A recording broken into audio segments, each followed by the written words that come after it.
औज़ुबिल्लाहिमिनश्शैतानिर्रजीम बिस्मिल्लाहिर्रहमानिर्रहीम। कैसे हैं आप सब लोग? Welcome to stars academy Lahore Ghulam Qadri campus. Okay बेटा, आज का हमारा जो टॉपिक है या जो इंफॉर्मेटिव सेमिनार है वो बहुत ज़्यादा इंटरेस्टिंग होने वाला है आप सब लोगों के लिए। ओके, वो किस तरीके से इंफॉर्मेटिव होगा अभी आप लोगों को अंदाज़ा है कि सेकेंड ईयर की रिसेंटली एग्जाम्स ख़त्म हुए हैं और सेकेंड ईयर के बहुत सारे बच्चे जो हैं वो इस बात को लेके परेशान हैं कि अब आगे क्या किया जाए, किस तरह से वो अपनी आगे स्टडी को कंटिन्यू रख सकते हैं।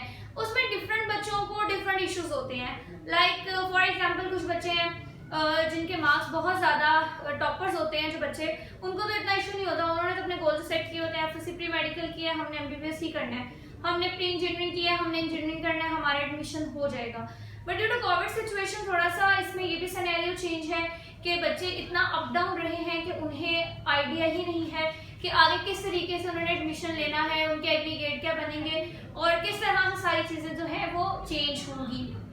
दूसरी सबसे इम्पोर्टेंट बात जो हमारे यहाँ मसला है, हमारे बच्चों को तमाम फील्ड्स के बारे में अवेयरनेस ही नहीं दी जाती कि कितनी फील्ड्स होती हैं। अगर आप लोगों ने एफएससी प्री मेडिकल कर लिया तो उस मेडिकल एफएससी करने के बाद सिर्फ और सिर्फ एमबीबीएस ही नहीं है जिसमें आप अप्लाई कर सकते हैं, बल्कि बहुत ज़्यादा फील्ड्स हैं जिसमें आप अपनी कारकर्दगी दिखा सकते हैं और डिग्री हासिल कर सकते हैं। Same with the case of engineering, अगर आप लोगों ने एफएससी प्री इंजीनियरिंग की है तो आप उसमें भी बहुत ज़्यादा फील्ड्स हैं जिसमें आप एडमिशन ले सकते हैं और आप डिग्री हासिल कर सकते हैं। इसमें मैं थोड़ा सा एडिशन ये करूँगी before starting the topics and the fields के बारे में बताने से पहले सिर्फ और सिर्फ बेटा एक बात जो सबसे ज़्यादा ज़रूरी है, आप कभी भी स्कोप के पीछे मत भागे।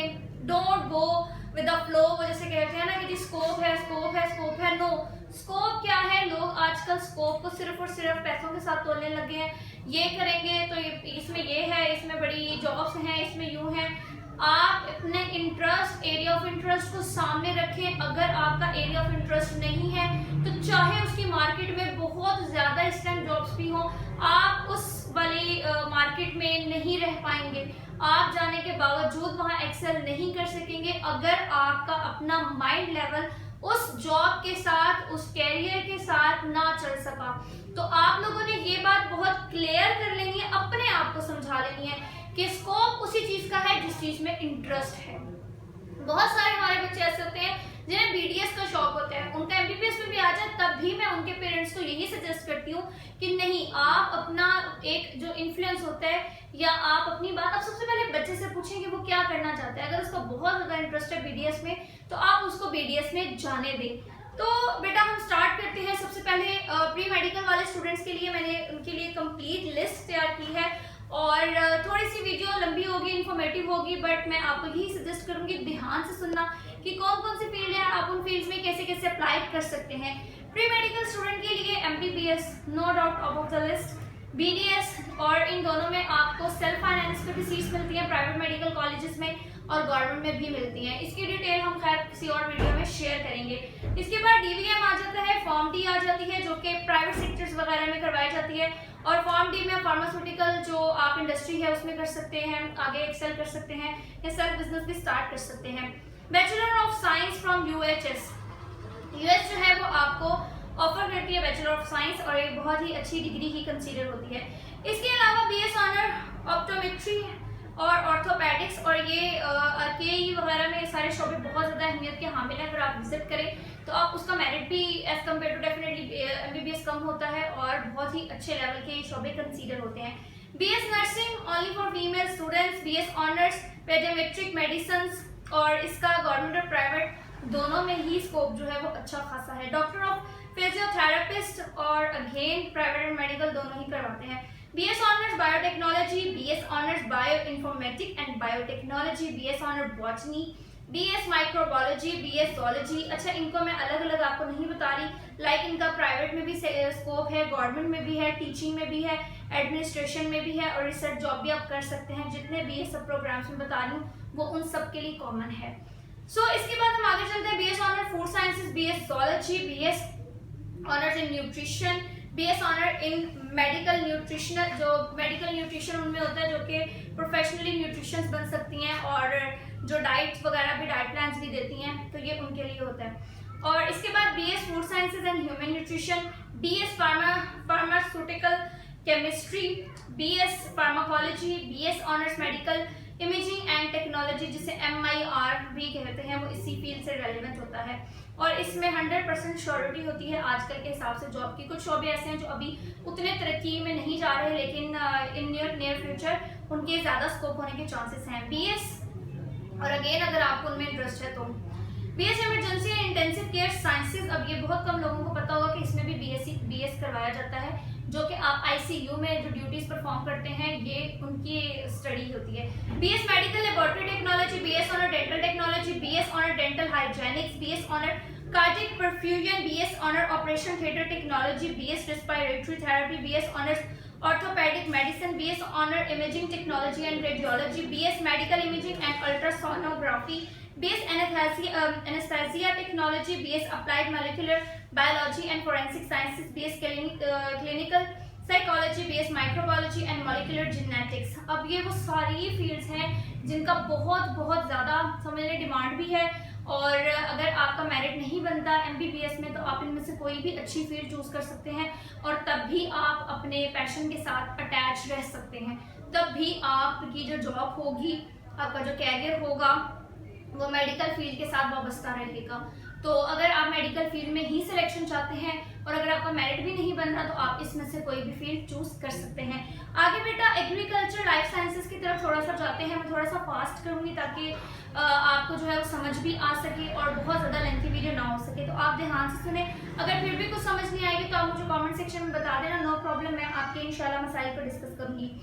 तो एग्रीकल्चर लाइफ साइंसेज को डिस्कस करते हैं। BS honours agriculture major plant sciences, BS honours agriculture resource economics, BS supply chain management, BS integrated agriculture management, BS agriculture जिसमें प्लांट पैथोलॉजी, अब ये अलग अलग है तो BS एग्रीकल्चर प्लांट पैथोलॉजी पे हम कर सकते हैं, BS एग्रीकल्चर हॉर्टिकल्चर पे आप कर सकते हैं, BS agriculture food science and technology, BS agriculture in entomology, BS honours food science and technology. अब फूड साइंस एंड टेक्नोलॉजी की फील्ड कैसे स्टार्ट हो जाएंगी। BS honours animal sciences, BS life sciences and business management, BS animal production and technology, BS animal nutrition, BS dairy farming, BS meat science and technology, BS honour biological sciences, BS environmental sciences, BS dairy technology, BS poultry technology, BS bee farming, BS fishing and wild life. अब ये इतनी ज्यादा fields हैं जिसमें आप लोग BS अगर करना चाहें और आप अपने मेडिकल फील्ड से ही कनेक्टेड है, आपने प्री मेडिकल किया हुआ है तो आप इसको कंटिन्यू कर सकते हैं। अब इसके बाद हम इंजीनियरिंग पे आ जाते हैं। अगर आपने BS engineering FSC pre engineering की है तो आप उसके बाद आपके पास कौन से शॉप है। एक तो मैंने वीडियो बनाई थी जिसमें आप UET, अगर आप लोगों ने UET में एडमिशन लेना है तो UET आपको कौन कौन से इंजीनियरिंग ऑफर करती है। उसके अलावा एक ओवरऑल जो मैंने आज सिनेरियो तैयार किया तो उसमें भी आप सुन लें।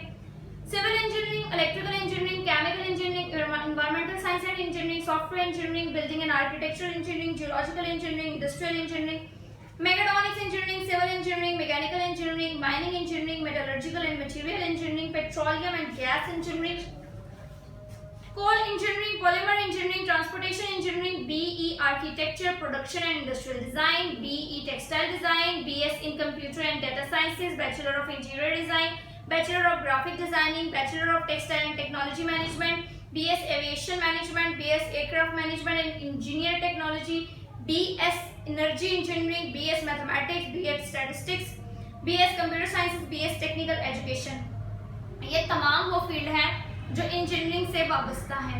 इसके बाद अगर आपने ICS किया है, FSC प्री मेडिकल के बाद आप लाइन चेंज करना चाहते हैं, आप प्री इंजीनियरिंग के बाद लाइन चेंज करना चाहते हैं तो इसके लिए कुछ शोबे बेटा दिए गए हैं, उसको भी जरा ध्यान से सुन लो। LLB, LLM, BS computational physics, BS environmental science, BS high energy physics, BS solid state physics, BS space sciences, BS geography, BS physics, BS space sciences, BS space sciences repeat हुआ है, BS chemistry, BS applied geography, BS city and regional planning, BS urban development, BS public administration, BS anthropology, BS accounting and finance, BS of business and information system, BS international relationship जिसे IR भी हम कहते हैं, आजकल बड़ा famous है, and political science, BS library and information science, BS physical and sports sciences, BS criminology and security study, BS oriental language, BS sociology, BS economics and management sciences, BS finance, BS English literature में तो फिर आप बेटा काफ़ी ज़्यादा आगे आ जाती हैं अगर आप किसी भी लैंग्वेज में जो है वो कर सकते हो। BS communication studies, BS math communication, BS sociology, BS honours gender studies, BS development studies. काफ़ी लेंथी वीडियो है, तो तहम्मुल से देखिएगा और मैं तो यही रिकमेंड करूँगी कि एक दफ़ा सुन लीजिएगा ताकि आपको तमाम फील्ड्स के बारे में आइडिया हो जाए। BS city transportation management, BS hotel management and hospitality, BS management, BS management की सेपरेट ब्रांच भी होती है। BS business information technology, bachelor business administration, BS ED honours education है, आई गेस ED ऑनर्स भी करवाया जाता है कुछ यूनिवर्सिटीज में।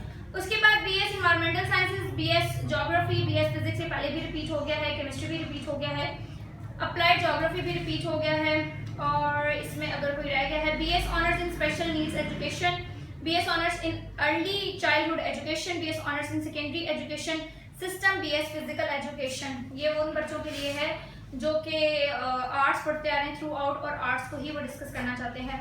इसके बाद I have a list of universities, different universities जो हैं वो पंजाब में कह लें, फिर उसके बाद हम डिवीजन लेवल पे आ जाते हैं और डिस्ट्रिक्ट लेवल पे अपने हम लाहौर को अगर डील करते हैं कि हमारी लाहौर में कितनी यूनिवर्सिटीज़ हैं, कौन सी प्राइवेट हैं, कौन सी सेमी गवर्नमेंट है, कौन सी गवर्नमेंट है और वो गवर्नमेंट यूनिवर्सिटीज़ कौन से कोर्सेज ऑफर करवाती हैं separate for FSC, pre medical, pre engineering, ICS, ICOM, FA। लेकिन एक बहुत दूर का सफ़र है और बहुत लेंथी है, लेकिन इंशाल्लाह मेरी पूरी कोशिश है कि मैं आपको as soon as possible facilitate करूँ यूनिवर्सिटीज़ को और डिपार्टमेंट्स को अलग अलग करके कौन सी यूनिवर्सिटी कौन से डिपार्टमेंट में एडमिशन ऑफर करती है और किसकी रैंक किसके अकॉर्डिंग है। आपने 2-3 बातों का ख्याल रखना है, परेशान नहीं होना। जितने आप लोगों को समझ लें मेरिट आपका बनेगा, जितने मार्क्स आएंगे आपने अपने मार्क्स के साथ साथ अपना इंटरेस्ट लेवल को देखना है कि आपका इंटरेस्ट एरिया कौन सा है। इंटरेस्ट एरिया के बाद आपने सेकंड थिंग ये देखनी है उस एरिया ऑफ इंटरेस्ट में आपके पास कौन कौन सी यूनिवर्सिटीज़ हैं और पॉसिबिलिटी क्या है। रिसोर्सेज को मैनेज करना सीखें और उसी के अंदर इंशाल्लाह आपका एडमिशन हो जाएगा। बाकी अगर कोई भी आप लोगों को और अपडेट चाहिए आप मुझे कमेंट सेक्शन में बता सकते हैं। अल्लाह हाफिज़।